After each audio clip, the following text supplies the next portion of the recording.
कमाई ले पहले, मान सम्मान पहले। मैं ये क्या बात हुई, बहन जो पूरा बुलंदशहर देखेगा इस चीज को। भाई इस मारे थोड़ा बुलाया कि तुम बेइज्जती करोगे सबके सामने, ले इज्जत के मारे सब कुछ कर सके, हमारे घर वाले ना देखेंगे क्या, तुम ये बताओ। तो आपसे पहले कहा था मैंने कि ये वाले क्वेश्चन करो। थोड़ा गई भाई, तुम इतना सारा पूछ रही हो, थोड़ा सा पूछ सके तुम इस चीज के बारे में, फालतू की बात कर रहे हो तुम इसमें। हमको ना बता रहे, पूरी लिस्ट भेजी है मैंने, देखो तो लिस्ट भेजिए, इसमें अलग सवाल लिख रखे, इसमें अलग लिख रखे, तो इस मारे बुलाया तुमने बेइज्जती करने के मारे यहाँ पे। तुम ये उल्टे सीधे सवाल पूछ रहे हो, दिखाने के लिए तो ये बनाया, मैं ना कर रहा, तुम कर रहे हो। तुम कर रहे हो ड्रामा। दादा देखो मैं तो बंदे को दादा मैं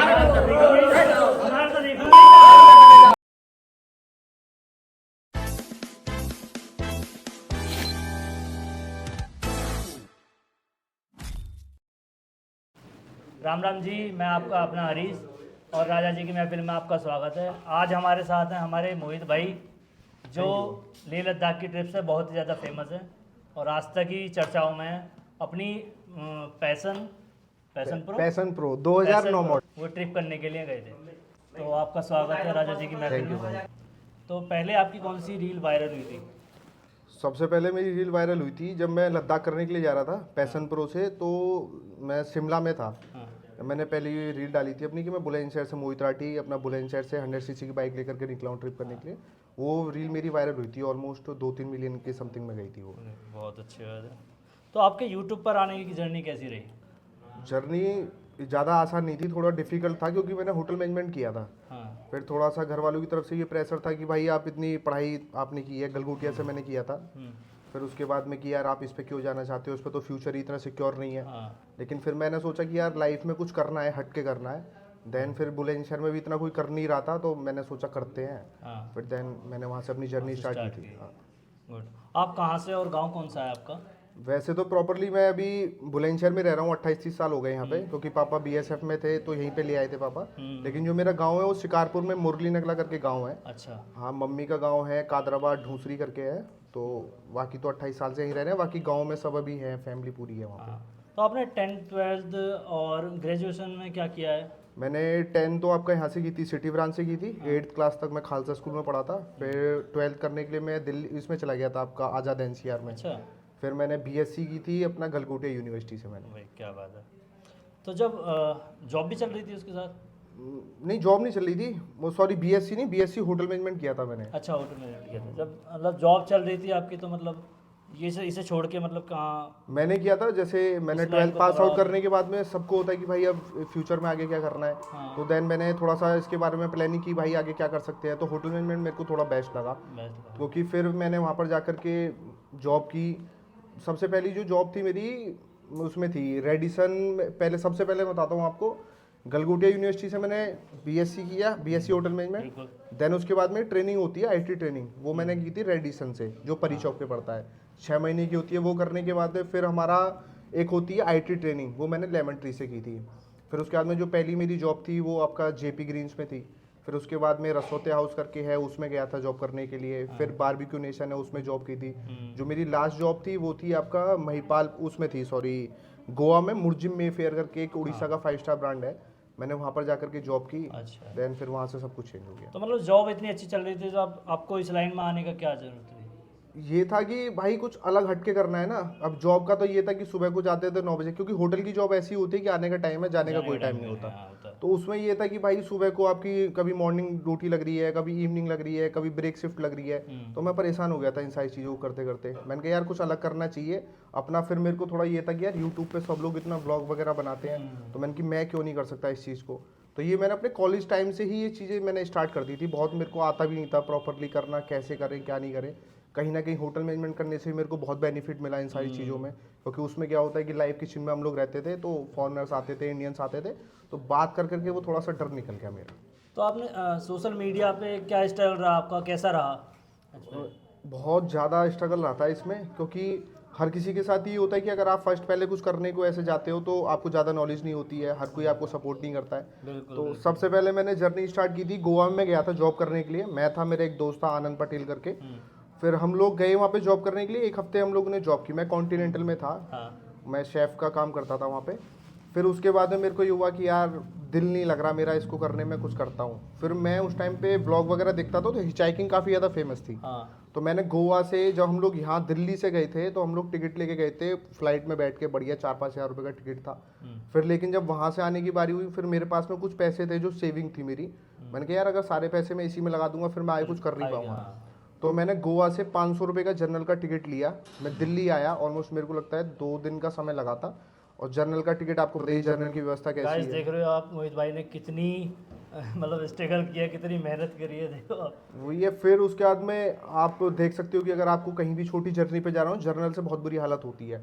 मैं गोवा से लेकर के दिल्ली आया था जर्नल से, मैं बाथरूम के पास तक भी उधर बैठ बैठ के आया था, बहुत सो भी नहीं पाया, बहुत ज़्यादा प्रॉब्लम हुई मेरे को। फिर मैं घर आया, मैंने मम्मी पापा को बताया, मेरे मम्मी पापा ऐसे ऐसे करके मेरे को ये करना है। तो सबसे मतलब कि बहुत मैं थैंकफुल हूँ इस चीज़ के लिए कि मेरी मम्मी और मेरे पापा बहुत ज़्यादा मेरे को सपोर्ट करते हैं। मैं जब भी किया और आज भी करते हैं। उन्होंने बोला कि चल ठीक है। मतलब किस ने आपको यहाँ पे सपोर्ट किया, मम्मी पापा ने किया नहीं किया? देखो मम्मी पापा ने सबसे ज़्यादा मेरे को सपोर्ट किया है इस जर्नी के अंदर। अगर आप देखें तो बाकी बुलंदशहर के कोई भी जैसे पेजेस वगैरह हैं, उन्होंने किसी ने सपोर्ट नहीं किया। मैं हर किसी को मैसेज भी करता था, मैंने कहा भाई ऐसे ऐसे करके मैं जर्नी कर रहा हूँ। उस टाइम में मेरे 2-3 हज़ार फॉलोवर थे, क्योंकि उस टाइम पे नॉलेज नहीं थी इस चीज़ में करना क्या है। मैं निकला तो फिर आदमी क्या देखता है कि यार अपने बुलंदशहर से देखते हैं किसके पेजेस वगैरह हैं, वो हो सकता है थोड़ा बहुत सपोर्ट कर दे। तो मैं मैसेज करता था उनको, मैंने कि भाई ऐसे ऐसे करके है, मेरे को थोड़ा सा सपोर्ट चाहिए। बुलंदशहर में किसी ने सपोर्ट नहीं करा? किसी ने सपोर्ट नहीं किया। तो किसी ने तो करा होगा बुलंदशहर में सपोर्ट आपको? बुलंदशहर में किसी से नहीं किया। हमारे दादा हैं लहरी भैया, बस इन्होंने सपोर्ट किया। हमारी पूरी टीम है, सौरभ भाई हैं, पूरे कुड़वल की अपनी टीम है, डेरी गैंग है अपना, इन सब भाइयों का सपोर्ट रहा है। बाकी वैसे किसी से नहीं है कि जो जैसे पेज बना करके हैं। तो मैंने उनसे बोला कि चलो अगर सपोज करो मेरे 2000 फॉलोवर हैं, आपके 10,000 फॉलोवर हैं, मैं आपके बुलंदशहर से निकल के जा रहा हूँ, मैं कुछ अलग करने की कोशिश कर रहा हूँ, तो आपको मुझे सपोर्ट करना चाहिए ना कि भाई बुलंदशहर का बच्चा है, कुछ अच्छा कर रहा है तो सपोर्ट करे, सपोर्ट करने। लेकिन वो सारी चीजें सिर्फ ये होती है कि पेज बना लो, बुलंदशहर करते रहो, उनको प्रमोशन मिलते रहेंगे, अपना उनका काम निकलता रहता है। लेकिन बुलंदशहर का बच्चा क्या कर रहा है क्या नहीं कर रहा है उनको फर्क नहीं पड़ता उन चीज़ों से। सही बात है। तो फिर मैंने ये हिचहाइकिंग की, पूरा घर आया, घर आने के बाद में मेरे को ये था करना है। फिर मैं लिफ्ट लेता लेता आपका ऋषिकेश तक गया, बहुत सारी ऐसे ट्रिप करी। फिर मेरे को वहाँ जाकर के पता चला कि भाई केदारनाथ भी टेम्पल है, वहाँ जाना चाहिए। तो मैंने कहा यार चलो उसको भी करते हैं। तो उस टाइम में मेरे को नॉलेज मिली थी कि अगर गुरुद्वारे में रुकना है तो स्टे बहुत कम पैसों में, 100 रुपये दो, डोरमेट्री मिलती है, वहाँ रुको, खाना पीना भी सब कुछ मिल जाता है। फिर मेरे को वहाँ पे काफ़ी सारे यूट्यूबर मिले, उनसे नॉलेज ली कैसे क्या करना है, कैसे हैशटैग लगाने हैं, कैसे टैग लगाने हैं, थंबनेल कैसे चेंज होना है, बहुत सारी चीज़ों के बारे में मैंने नॉलेज ली थी। उसके बाद में वहीं से एक रील वायरल हुई थी जो बुलंदशहर में पूरे में पहली नहीं, वो वायरल नहीं हुई थी। सबसे पहले मैं उस ट्रिप को मैंने करता रहा। अच्छा। ऑलमोस्ट 3 महीने की मेरी ट्रिप थी, उसमें 280 लोगों से तकरीबन, अभी मेरे को याद नहीं, ऊपर नीचे हो सकता है, लेकिन इतने लोगों से मैंने लिफ्ट ली थी। ऑलमोस्ट मेरे चैनल पे 500 से ज़्यादा अधिक अभी व्लॉग पड़े हुए हैं, पूरी जर्नी उस पर है, किसी को देखनी हो तो। बाकी वहाँ से मैंने करा, मैंने कहा भाई केदारनाथ करते हैं। पता नहीं, मैंने फिर देखा, स्क्रॉल किया, जब पता चला रे केदारनाथ वो जब बाढ़ आई थी, मैंने क्या करते हैं उसको। फिर वहाँ जा करके जैसे मैं रास्ते में पहुंचा, वहाँ पता चला कि केदारनाथ के कपाट 1 महीने बाद खुलेंगे। मैंने कहा अब क्या करूँ, फिर मेरे को जाना पड़ा। फिर मैंने कहा अल्मोड़ा जाते हैं। फिर सारी चीज़ें नहीं थी, रास्ते सब अलग थे, और वो रास्ते भाई ऐसे थे कि अगर आप बुलंदशहर में यहाँ चले हो, लिफ्ट मांगोगे मिल जाएगी, वहाँ दूर दूर तक आपको आदमी देखने के लिए नहीं मिलेगा बिल्कुल भी। तो मैं लोगों से लिफ्ट लेता था, ट्रक वाले भाई थे, उन लोगों ने बहुत सपोर्ट किया, आज भी उन लोगों के कॉल आते हैं, सबके नंबर मेरे पास सेव है। जैसे मैंने फिर ट्रिप करी जो पैदल करके, जागेश्वर, बागेश्वर, बैजनाथ, अल्मोड़ा, और आपका कैची धाम आश्रम भी गया मैं, फिर नैनीताल भी गया मैं। सारी चीज़ें मेरे लिए नई थी और सब मैंने लिफ्ट ले लेकर के की थी। नैनीताल के पास में एक वो जगह पड़ती है, पीक पॉइंट है, जहाँ से पूरा दिखता है वो सबसे ऊंचाई। हाँ, सबसे ऊंचाई पे है, वहाँ से ज़्यादा नहीं, 10-15 किलोमीटर ऊपर जा करके है। शायद आप भी गए थे वहाँ पे, मैंने किसी की रील वगैरह वहाँ पे देखी थी, शायद आपकी भी। नैनीताल के पास में है, 0 पॉइंट करके है, जहाँ पे बहुत ज़्यादा रील वगैरह भी वायरल होती हैं। हाँ, वो मुझे नाम जैसे लोग नीचे लटक के हाथ से वो करते हैं, वहाँ तक भी पूरे में गया था मैं। वो ऐसी जर्नी रही। फिर मेरे को ये था कि यार ये तो कुछ हो ही नहीं रहा, व्यू नहीं आते थे ना, क्योंकि थोड़ा वो अलग ही चीज़ हो गई थी। फिर उसके बाद में मेरे को काफ़ी सारे मेरे दोस्त मिले, उन लोगों ने मेरे को हिंट दी इस चीज़ के बारे में कि भाई कुछ ऐसा कर जो तेरे बुलंदशहर के लोग तेरे से जुड़ सके। सपोज करो अगर मैं बुलंदशहर में बैठ के ब्लॉगिंग कर रहा हूँ तो कोई मेरा ब्लॉग कन्याकुमारी में क्यों देखेगा। सही बात है। सबसे पहले मेरी कम्युनिटी, मेरे बुलंदशहर के भाई लोग, ये सारे लोग देखेंगे। तो मैंने फिर वो जर्नी स्टार्ट की। फिर मेरे माइंड में ये था, मैं लिफ्ट लेता लेता पूरी जर्नी करने के बाद में मैं लास्ट में गया था मनाली। मनाली साइड में किसी को भी लिफ्ट देना बहुत ज़्यादा इम्पॉसिबल होता है, वो लोग देते नहीं है क्योंकि वहाँ थोड़ा सा ड्रग्स वगैरह का ही सारी चीज़ें चलती हैं, तो थोड़ा शक करते हैं वो। तो भाई कम से कम 20 किलोमीटर की जर्नी मैंने पैदल की थी। मेरा जो पीछे वाला बैग था वो 40-50 किलो तो उसमें वेट रहता था, जिसमें कैंपिंग टेंट हो गया, मैट्रेस हो गया, मेरे कपड़े हो गए और खाने पीने का सामान हो गया। और आगे का जो मेरा बैग था कम से कम 10 से 15 केजी उसमें वेट रहता था। तो कम से कम मैंने 20 किलोमीटर का सफ़र मैंने वो तय किया मनाली तक पहुंचने के लिए, जहां मेरे को लिफ्ट नहीं मिली थी। मेरी आंखों में आंसू आ गए थे। उस टाइम मेरे 3 या 4 हज़ार के समथिंग में मेरे फॉलोवर थे। मैं सबको बोलता था बुलेंसर के पेजों को मैंने कि भाई कर दो सपोर्ट, कर दो सपोर्ट। किसी ने भी सपोर्ट नहीं करा।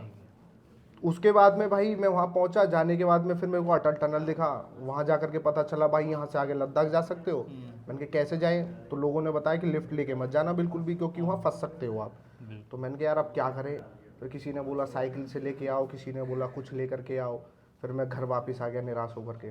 फिर अपनी बाइक यहाँ से गई थी वो? हाँ, फिर मैंने घर आके बोला मम्मी से, मैंने कि अब तो साइकिल लेके जाऊंगा मैं। तो मम्मी बोली क्या? बाइक थी? पैशन प्रो थी। Passion pro. और उसके पीछे भी जर्नी ये है कि वैसे पैशन प्रो नहीं लेके जा रहा था मैं। सबसे पहले मैं लेके जाने वाला था अपनी अपाची। मेरा एक कॉलेज है RIG करके है, वहाँ से मेरा पहले उनसे टाई अप हुआ था। उन लोगों ने मेरे को स्पॉन्सर भी किया था। काफ़ी मेरी रील वगैरह उनके पास तक गई थी कि आप करो, हम आपको स्पॉन्सर करते हैं। तो कुछ अमाउंट मेरे को वहाँ से मिला था, थोड़ा सा मैंने अपनी तरफ से भी इकट्ठा किया हुआ था। फिर मैंने कहा यार बाइक लेते हैं अपाची। मैं अपाची बाइक लेने के लिए चला गया। फिर मैंने बोला उनसे, मैंने भाई लद्दाख जाना चाहता हूँ मैं तो इस बाइक से, और जब तक 500 किलोमीटर नहीं चलेगी, तो जब तक सर्विस नहीं होगी, नया नया इंजन है, ख़राब हो जाएगा। मैंने कहा यार जाना तो अभी है, क्योंकि फिर लद्दाख बंद होने वाला था। तो फिर मेरे माइंड में आया कि यार पैशन प्रो लेके जाता हूँ। तो ऐसे ही मैं रैंडम लोगों से बोलता था अब मैं ये करूँगा, इसको लेकर के जाऊँगा। तो लोग बोलते थे अरे ये जाएगी ही नहीं, वो जा ही नहीं पाएगी। मैंने कहा यही जाएगी अब। तो उसको लेकर के निकला और वो गई और वो वहाँ झंडे गाड़ के आई बुलंदशहर वालों के। बहुत बढ़िया। मैं घर से जब निकला था तो खाटू श्याम जी के हाथ जोड़ कर निकला था। मैंने कहा बाबा कम से कम 10,000 फॉलोवर तो करा ही देना। तो हो गया। खाटू श्याम जी की कृपा है जो यहाँ तक अभी तक पहुँचे हैं। आपके ऊपर भी गाना भी तो आया है, मैंने सुना है, बहुत बढ़िया गाना है वो गाना सब भाइयों ने सुनाओ हमारी ऑडियंस को। सब भाइयों ने मिल करके बनाया है। जाट गदर मचावे करके सॉन्ग है वो। अभी फिलहाल इंस्टाग्राम पे ट्रेंडिंग पे भी है, काफी अच्छा खासा रिस्पॉन्स भी है। और आपने कुछ दिन पहले भी इन्फ्लुएंसर मीटअप भी करा था। हाँ, इन्फ्लुएंसर कैसे सोचा आपने, आइडिया कैसे आया? उसके बारे में ऐसा था कि अभी बुलंदशहर में हम गए थे एक मीटअप में। थोड़ा सा क्या है कि देखो वैसे मैं जाट बंदा हूँ, तो अपने को क्या है कि थोड़ा इज्जत ज़्यादा प्यारी है। जहाँ अपने को इज्जत नहीं मिलती वहाँ मामला खराब हो जाता है। तो हमें बुलाया किसी ने, हम गए। तो वहाँ जाने के बाद में सम्मान नहीं मिला जो मिलना चाहिए था। और जाट भूखा सम्मान का ही है। हमने जाके वहाँ पे फिर तांडव कर दिया। फिर बाद में स्टेज पे रील वायरल भी हुई थी आपकी। तो देखो हकीकत बात है ना। सपोज करो मैं आपको अपने घर पे बुला रहा हूँ और मैं फिर आपसे ये कह रहा हूँ कि आप कौन, वो गलत है। तो फिर वो चीज़ सूटेबल नहीं होती ना। जब हमने इन्फ्लुएंसर मीटअप करा तो हमने सब बच्चे का सम्मान किया। हमें हर एक बच्चे के बारे में पता था कि भाई ने क्या किया है, उसके बारे में हमने इंट्रोड्यूस कराया जितना हमारे पास में समय था, जितना हम कर सकते थे। लेकिन सबसे ज़्यादा काफ़ी सक्सेसफुल रहा वो मीटअप। हाँ, काफ़ी था। आप सब भाई लोग भी आए थे वहाँ पे, बहुत ज़्यादा सबका सपोर्ट रहा। हम कर पाए, हमारी पूरी टीम थी, जितने भी कोरबल के भाई थे, डेयरी के हमारे जितने भाई थे, सब लोगों ने सपोर्ट करा था हमें। मैंने सुना है आपने पावर लिफ्टिंग भी करी थी? हाँ, मैंने पावर लिफ्टिंग करी थी। मैंने 12th पास आउट करने के बाद में थोड़ा मेरे को जिम का सबसे ज़्यादा मैं शौकीन रहा हूँ थोड़ा सा। तो हम लोगों ने पावर लिफ्टिंग की थी। बुलंदशहर का एक ग्रुप था जिसमें ब्रेमी भैया थे हमारे, प्रदेश था, मनीष था, मैं था। तो हम लोग पावर लिफ्टिंग करते थे। वो बुलंदशहर का सबसे पहला बैच था जो पावर लिफ्टिंग करता था। उससे पहले किसी को पता नहीं था पावर लिफ्टिंग क्या चीज़ होती है। तो हमने सबसे पहले इसकी जो ट्रेनिंग स्टार्ट करी थी वो सूर्या भैया है हमारे, सूर्या शर्मा करके, जो वेट लिफ्टर है। तो उन्होंने हमें इन चीज़ के बारे में बताया पूरा कैसे करना है। वो ऑल सेंट से आगे जिम पड़ता है उनका। तो अभी तो फिलहाल नहीं है शायद वो जिम, लेकिन उन्होंने हमें सपोर्ट किया था भाई ऐसे ऐसे करना है। तो हम लोग जाते थे, फिर स्टेट भी खेल करके आए। डिस्ट्रिक्ट में भी मेरा गोल्ड मेडल है, स्टेट में भी गए, फिर नेशनल में भी गए। तो काफ़ी सारी मेहनत करी। लेकिन उसमें सबसे मेन प्रॉब्लम ये थी कि पावर लिफ्टिंग में अपने साइड में जॉब नहीं मिलती है। साउथ में थोड़ा ज़्यादा उसका क्रेज़ है। फिर हम लोगों ने सोचा कि यार इसमें इतना टाइम वेस्ट करने से बढ़िया है कि अपना कुछ अलग आगे बढ़ते हैं। फिर होटल मैनेजमेंट वगैरह ये सारी चीज़ें करने लगे। पूरा ग्रुप इधर से उधर हो गया। मैं ऑलमोस्ट 109 kg का था उस टाइम पे। तो बढ़िया अच्छा खासा वेट उठाते थे। जिस लेह लद्दाख ट्रिप से आप फेमस हुए हो, उसकी जर्नी कैसी रही, एक्सपीरियंस कैसा रहा? वो काफ़ी ज़्यादा टफ थी भाई जर्नी। मैं बताऊँ, मैंने इतना सोचा नहीं था कि ऐसे हो जाएगा, क्या होगा क्या नहीं। बस माइंड में था कुछ करना है। जब इतनी पढ़ाई लिखाई करके जॉब छोड़ दी, सारी चीज़ें कर दी, अब भाई कुछ तो करना ही है। मैंने कहा चाहे ये कंधे पे उठा के ले जानी पड़े, चाहे धक्के मार के ले जानी पड़े, ले जानी पड़ेगी।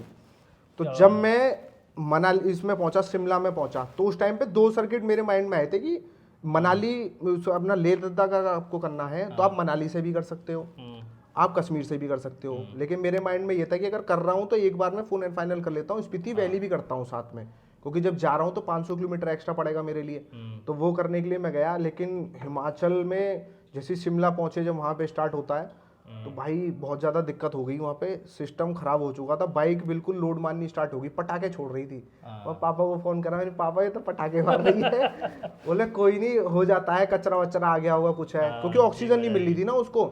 100 सीसी की बाइक हो गई, प्लस उस पर जो है आपका 5 kg का सिलेंडर हो गया, उसके ऊपर ही चूल्हा हो गया, चावल हो गए, कम से कम 5-10 किलो चावल वगैरह लेके गया था, क्योंकि सब लोगों ने बताया था लद्दाख में कुछ खाने के लिए नहीं मिलता दूर दूर तक भी। तो भाई वो सारी चीज़ें मेरे पास हो गई, मेरा बैग हो गया, कैंपिंग टेंट हो गया, स्लीपिंग बैग हो गया। बाइक में इतना था कि अगर मैंने स्टैंड लगा करके खड़ी करी बाइक तो बाइक ऐसे हो जाती थी। तो मैंने कहा यार अब तो क्या देखा था, वीडियो में भी दिख रहा था यार, हाँ, वजन है वो दाढ़ी भी इतनी इतनी मेरी बड़ी हो गई थी, बहुत ज़्यादा प्रॉब्लम। और जब मैंने ये यात्रा की थी उससे पहले जब मैंने जिम पावर लिफ्टिंग वगैरह कर ही रहा था, छोड़ दिया था, 102 या 103 kg के समथिंग मेरा वेट था। मैं जब ट्रिप करके वापस आया भाई, कम से कम कुछ नहीं तो 70-72 किलो के आसपास में वेट रह गया था, बिल्कुल ख़त्म। फिर लद्दाख ट्रिप करने के लिए चला गया, बैक टू बैक फिर करते रहे।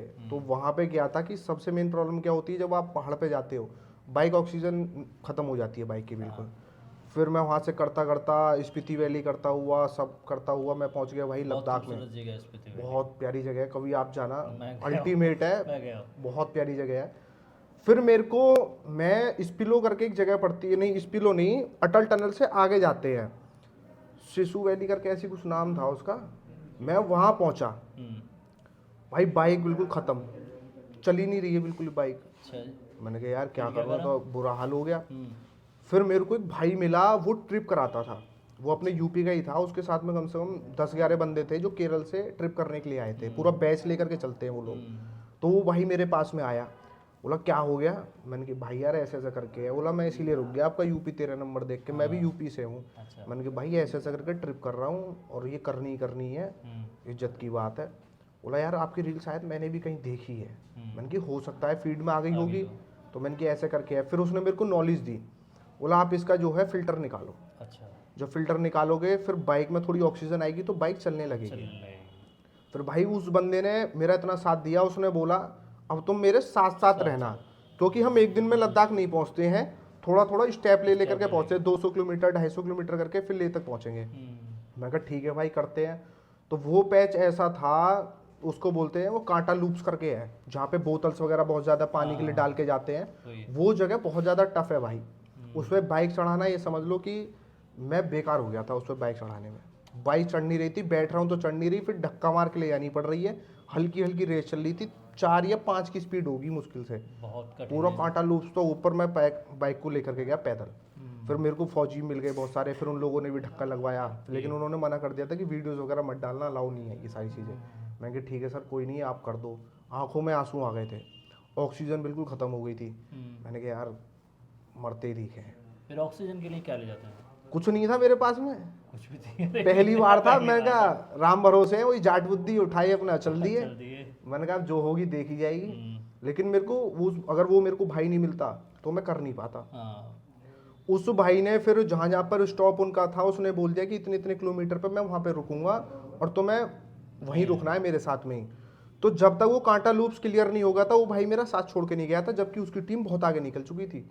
उसने पूरी अपने बुलेट से जो है धक्का लगवा करके कैसी करके ऊपर तक उसने पहुंचा दिया।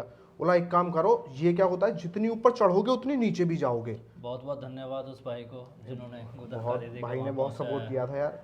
फिर उसने वहाँ पर गए हम लोग, कैंपिंग टेंट वगैरह भी लगाए। अभी तो आधे ज़्यादा नाम तो मैं भूल गया कौन कौन सी जगह थी। फिर उसके बाद में फिर हम लोग ले गए। फिर ले में जाने के बाद में उसने होटल वगैरह बताए कहाँ पे कैसे करके रहना है। फिर मैं उसी के साथ वहाँ पे होटल में रुका था, शेयरिंग में रुके थे हम लोग। 500 रुपये लगे थे, क्योंकि जो उनकी पार्टी होती है उनके अलग होटल बुक होते हैं। फिर उसके बाद में हम लोग ले गए, ले से जाने के बाद में पैंगोंग लेक गए। फिर पेंगोंग लेक तक ही गया था मैं। फिर मौसम थोड़ा ख़राब होने लगा था, फिर उसने बोला कि अब हम लोग ऐसे ऐसे पैच करके जाएंगे। तो मैंने कहा चल कम से कम इतना आइडिया तो लग गया कि इतना कर सकते हैं, क्योंकि मैं 100 सीसी बाइक को लेकर के उमलिंगला पास भी जाने वाला था, जो इंडिया का हाईएस्ट मोटरेबल रोड है।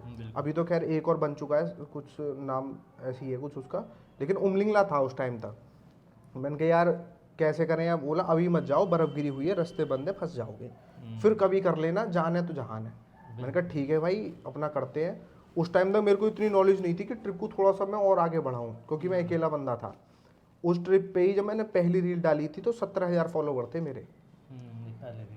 शिमला से लेकर के नारकंडा होता है, नारकंडा एक जगह है, वहाँ पे मैंने कैंपिंग टेंट लगाया। जब मैंने फ़ोन देखा ना उस टाइम पे 17,000 फॉलोवर थे मेरे, और जब मैं पूरी ट्रिप करके आया 24,000 के समथिंग में मेरे फॉलोवर थे। और उस टाइम पर रीच भी कम से कम 30-35 मिलियन के समथिंग मेरी रीच थी। मैसेज भरे पड़े थे, फेसबुक पूरा भरा पड़ा था मेरा। फिर आपने मतलब बुलंदशहर वालों ने फिर सपोर्ट करना स्टार्ट किया? बुलंदशहर के भाइयों ने सपोर्ट किया है, बाकी कोई यूट्यूबर हो या फिर क्या उससे किसी से उम्मीद नहीं है। मतलब किसी ने फिर वीडियो कोलैब करने के लिए बोला? कुछ नहीं, किसी ने नहीं बोला। देखो ऐसा होता है कि जब आप वायरल होते हो ना, सपोज करो अभी आप वायरल हो गए, मैं आपके पास में आऊँगा, फिर आदमी के मन में लालच आता है। मेरे पास में जब मैं ट्रिप करके आया था तो मेरे पास में काफ़ी सारे लोग आए मिलने के लिए, बोला भैया यार कैसे करके आए, क्या करके आए, कैसे होता है, ये होता है, वो होता है। मैंने कहा मैंने सबको नॉलेज देनी स्टार्ट कर दी। मैंने कहा भाई ऐसे भी नॉलेज है, ये लो, ऐसे करो, ऐसे करो। बहुत सारे लोग मेरे साथ भी आए, ट्रिप करने के लिए भी गए मेरे साथ में। कुछ लोगों से बनी भी नहीं मेरी, बिगड़ गई उन लोगों से, क्योंकि आदमी क्या है सिर्फ अपना फ़ायदा देखता है। अगर मैं आपको नॉलेज दे रहा हूँ तो आदमी लेने की कोशिश नहीं करता। अभी आप ये पॉडकास्ट कर रहे हो, मैं आपको इसके बारे में पता है, आप डेली इसको कर रहे हो, आप मुझे नॉलेज दोगे किस एंगल से वीडियो लेनी है, क्या करना है, कैसे करना है, और मैं आपको पाठ पढ़ाने लगूँ, बोला ये एंगल नहीं, ये तो ऐसे ही लगेगा, ये तो ऐसे ही लगेगा, तू कौन होता है भाई? तो वो चीज़ गलत है ना। जब कोई आदमी आपको सिखा रहा है, जब आप पहले तो आप उसके पास में आ रहे हो, गिड़गिड़ा रहे हो, बोला भैया यार हमें भी लेके चलो, ये करके चलो, तो ऐसे इंसानों को कभी वजूद नहीं होता। तो ऐसे करके बहुत सारे लोग मेरे पास में आए, मैंने सबको अच्छी सलाह ही दी। अगर मेरे अंदर एटीट्यूड होता, कुछ चीज़ होती, तो मैं लोगों को लेके ही नहीं जाता साथ में, मैं लोगों को बताता ही नहीं मैं कि भाई तुम क्यों आते हो। बहुत लोग आए, किसी ने कुछ बोला, किसी ने कुछ बोला, किसी का कुछ पेज था, किसी का कुछ पेज था। तो ये सब चीज़ चलती रहती है भाई। तो मोहित भाई हमारी ऑडियंस का एक सवाल और है, ये सवाल और क्लियर कर दो। हाँ बिल्कुल पूछो। एक रील वायरल हुई थी आपकी लड़की के साथ, एक बार मैं दिखा देता हूँ।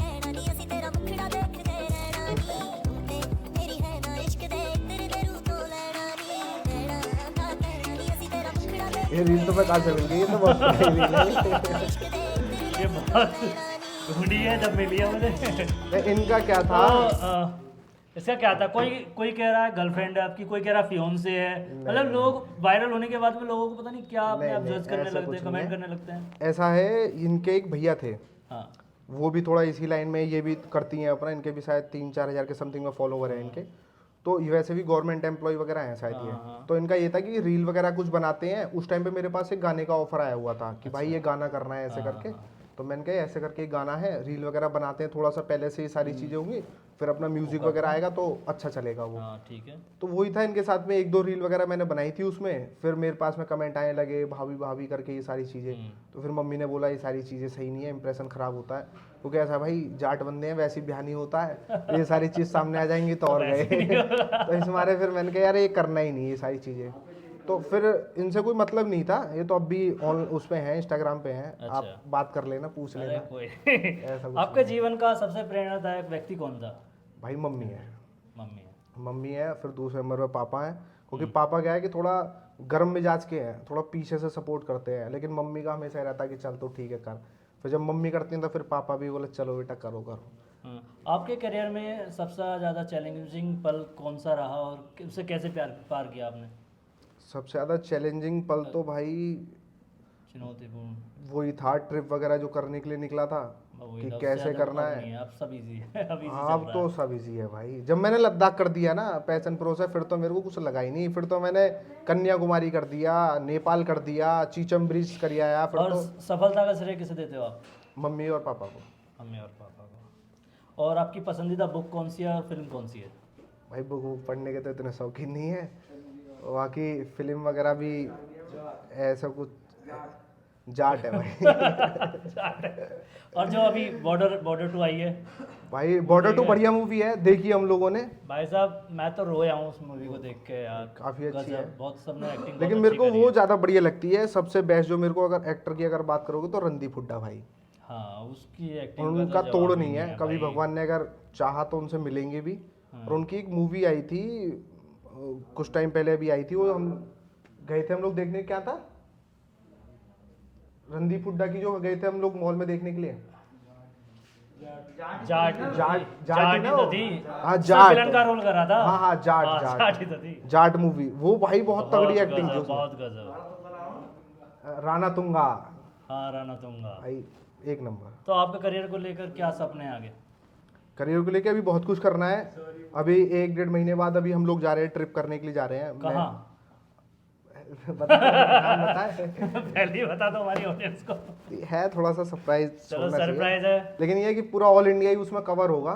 मैं जा रहा हूँ, हमारे दीपक लहरी भैया हैं, सौरभ है, लवी है, तो सब 4 भाई मिल करके जा रहे हैं, गाड़ी से तो जाएंगे। अपने कुछ फैंस के लिए कुछ कहना चाहोगे? फैंस कुछ नहीं है भाई, सब भाई हैं, अभी तो इतने बड़े नहीं हुए हैं जो फैंस के हैं। लिए जो भी आपको बस प्यार कुछ करते हैं नहीं उनके भाई, लिए कुछ कहना चाहोगे? जितने भी भाई हैं मेरे, ज़्यादा से ज़्यादा सपोर्ट करें। और भाई आप देखो, सबसे मेन बात ये होती है लाइफ में कि पहचान बेशक छोटी हो लेकिन अपने दम पे होनी चाहिए। ये बड़े बूढ़ों की कहावत है। दूसरों के कंधे पर रख के कभी बंदूक नहीं चलानी चाहिए। तो आप जैसे भी हो, जो भी हो, थोड़ा थोड़ा करके आगे लाइफ में बढ़ते रहो। और भगवान देख रहा है, आपके घर वाले देख रहे हैं, कहीं ना कहीं आप जरूर निकल के जाओगे भाई। बिल्कुल। आप अपने खाली समय में क्या करते हैं, क्या पसंद काम करते हैं? खाली समय में ज़्यादा कुछ नहीं, बस अभी तो खैर फ़ोन से इतनी फुर्सत नहीं मिलती है, फेसबुक पे वीडियोस वगैरह अपलोड करनी पड़ती नहीं, है। अगर जैसे कुछ खाली समय मिल गया तो मैं उस काम में क्या करूँ? घर का कुछ काम है, कुछ भी? घर का तो नहीं करते, भाइयों के साथ में बैठ के डेयरी पे हुक्का पीते हैं। आप कोई ऐसा काम करा हो आपने जो इंसानियत के नाते, जो आप ऑडियंस को बताना चाहते हो, मतलब लोगों के साथ शेयर करना चाहते हो, जो सबसे अच्छा काम किया हो आपने इंसानियत के नाते? भाई ऐसे तो भंडारे वगैरह करते रहते हैं। सही है। लेकिन भाई दिखाते नहीं है सोशल मीडिया पे, जो बात है करते रहते हैं। अभी ये वाली जो हम करने वाले हैं, अभी ट्रिप करेंगे, ये बहुत बढ़िया रहने वाली है। लेकिन ऐसा होता है ना, काफ़ी सारी चीज़ें जैसे कंबल वगैरह हम लोग सर्दी में बांट के आते हैं, सारी चीज़ करते हैं, सोशल मीडिया पे ज़्यादा हम लोग दिखाते नहीं हैं। क्योंकि उससे क्या होता है कि फिर बातें नहीं दिखानी चाहिए भाई। एक बात बताओ, अगर मैं आपको 1 किलो अनाज पकड़ा दूं और आपके मुंह पे वीडियो बना लूं, तो उस अनाज की फिर महत्ता क्या रहेगी? सही बात। जो कर दिया अपना निकल आए। कंटेंट बनाओ, अलग चीज़ है बनाने के लिए, थोड़ा ना गरीब के मुंह पे कैमरा रख दो। तो मार्केट में क्या नया लेके आने वाले हैं, कुछ ऐसा है? बस यही है अभी फिलहाल तो। अभी हम लोग ट्रिप के अलावा कुछ नया तो अभी सॉन्ग है हमारा एक, वो लेकर के आएंगे अभी।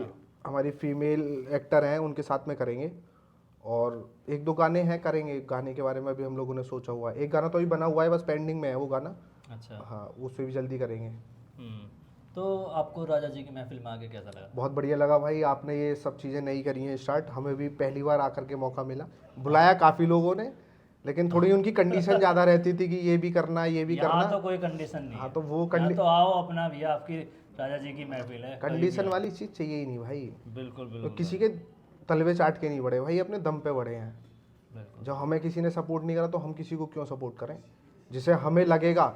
बहुत सारे बुलेंसर के ऐसे बच्चे हैं, जैसे काफ़ी सारे लोग हैं जो व्लॉग वगैरह बनाते हैं, तो उनको सपोर्ट भी करते हैं, छोटे छोटे, ठीक है ना। ये नहीं कि जो लोग काले आम दिखा दिया, भूड़ चौराया दिखा दिया, ये कर दिया कि वो व्लॉगर हो गए। व्लॉगर वो नहीं होता, कंटेंट क्रिएटर एक अलग ही चीज़ होती है। तो कुछ हमारी ऑडियंस बैठी हुई है, तो कुछ मोहित भाई आए हुए हैं, तो इनसे कुछ सवाल कर सकते हैं आप? हम तो कर कुछ भी एक आध सवाल कर लो। हमारे तो पास है। अरे जो भी मन चाहो, कुछ भी पूछ सकते हो। राजू जी ब्याह कब करेंगे? कुछ भी पूछ सकते हो। दादा ब्याह जल्दी करेंगे, तो बहुत जल्दी। और कुछ पूछना चाहता है मोहित भाई से? कुछ मन की बात है, पूछ लो, शर्माओ मत। पहला पूछ रहा, गोवा से आने के बाद ट्रिप कौन सा? गोवा से आने के बाद में बताया तो मैं, केदारनाथ करने के लिए गया था मैं। गाइस, इसको राजा जी की महफिल को यहीं करते हैं समाप्त। और हमारे मोहित भाई को बहुत बहुत धन्यवाद आने के लिए। बहुत बहुत धन्यवाद भाई आपको बुलाने के लिए।